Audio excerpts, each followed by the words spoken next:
Hey everyone, welcome to This Explainer. I want you to stop and just think for a second about the human voice. It's literally the instrument we all play, right? It is, quite possibly, the most powerful sound in the entire world. When you really think about it, it's the only sound that can start a war or say, I love you. And yet, so many of us share this very common, very frustrating experience. When we speak, people just don't seem to listen to us. We have all been there. So today, we're going to unpack exactly why that happens, and more importantly, how we can change it. Okay, let's take a really quick look at our roadmap for today. We'll start with the 7 sins of speaking, then move into the 4 foundations for powerful speech, opening your vocal toolbox, warming up the engine, and finally, a beautiful sounding world. Let's get right into it. So let's tackle the big question. Why is it that when we speak, people just don't listen? I mean, it's incredibly disheartening to feel like you're just talking into a void. But the truth is, this usually isn't about the listener at all. It's actually about the habits we as speakers unconsciously bring into our conversations. To build a powerful voice that people genuinely want to tune into, we first have to figure out what's making them tune out in the first place. That brings us to Section 1, the 7 sins of speaking. These are the habits we absolutely need to leave behind.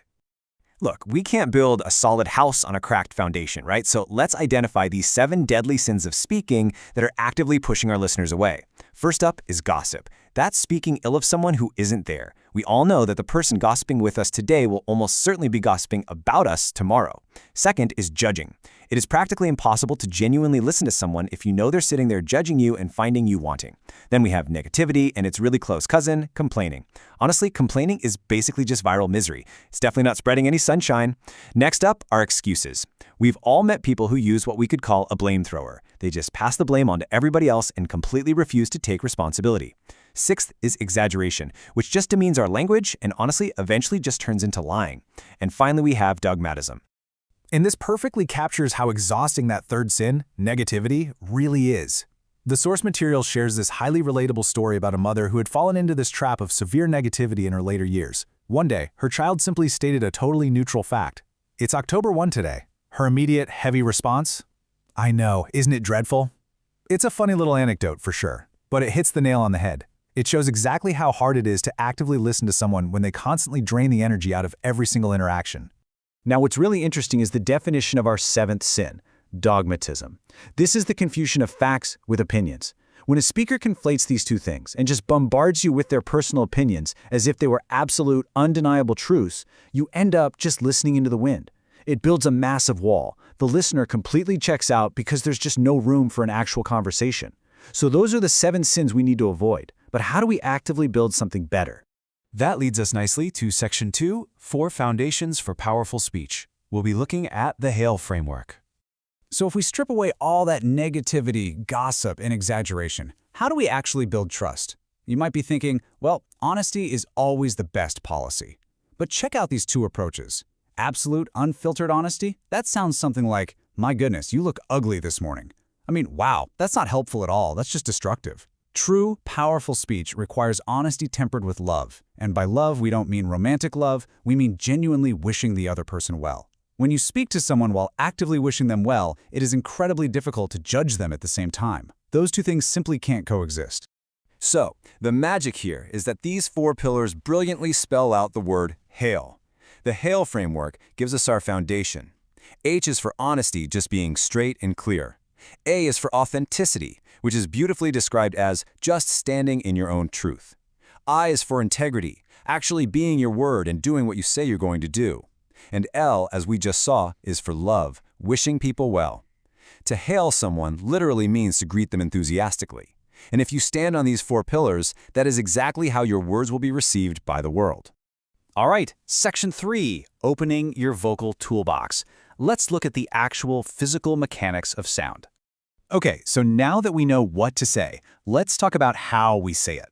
We all carry around this incredible physical instrument inside us, yet very few people ever actually open the toolbox to see how the whole shebang works. Let's pull out a few tools that can instantly increase the power of your speaking. The first tool is register. This is simply where you locate your voice in your body. Like, if I intentionally shift my voice up and talk way up here in my nose, you can immediately hear the difference, right?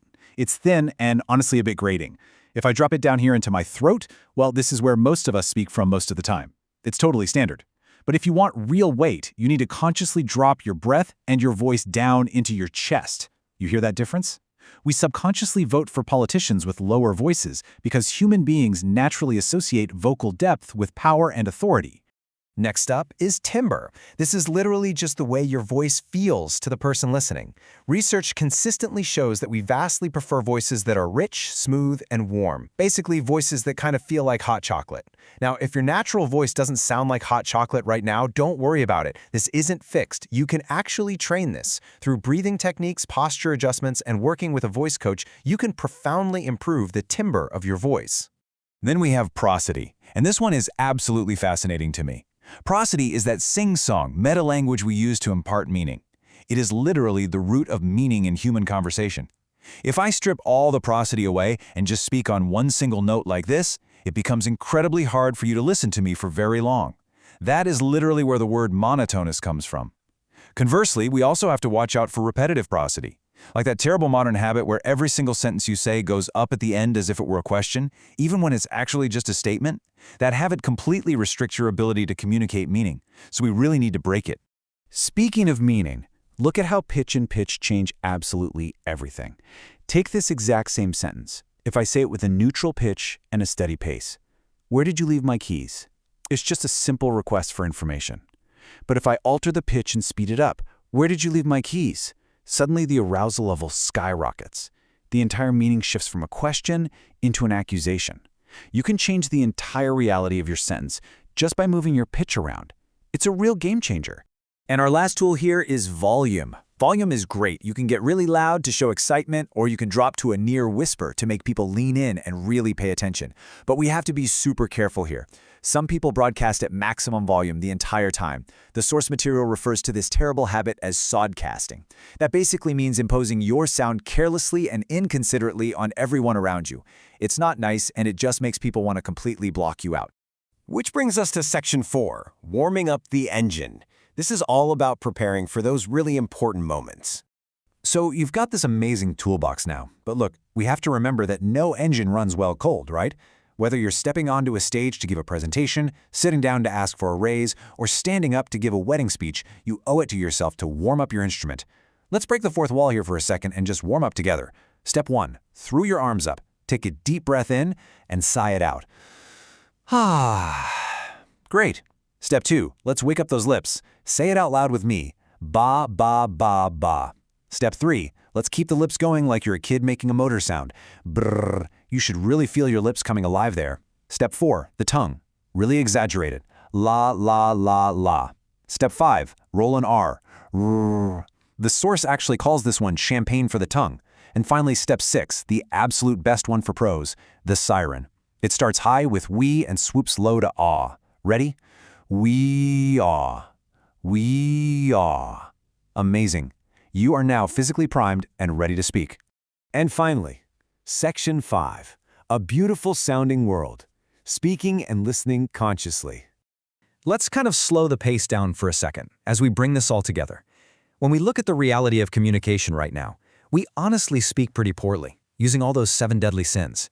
And we do it to people who aren't even really listening, usually in super noisy environments with terrible acoustics. It's just this unconscious loop of bad sound. But I want to leave you with a final provocative thought here. What would the world be like if we were creating and consuming sound consciously? Imagine a world where we speak powerfully, using that HAIL framework, where we utilize our vocal toolboxes with real intention, and where we actually listen to one another on purpose. In that world, true understanding wouldn't be some rare miracle. It would just be the norm. And I think that conscious communication is a toolkit worth using every single day. Thanks so much for joining me on this explainer, and I challenge you to go out there and make your voice heard.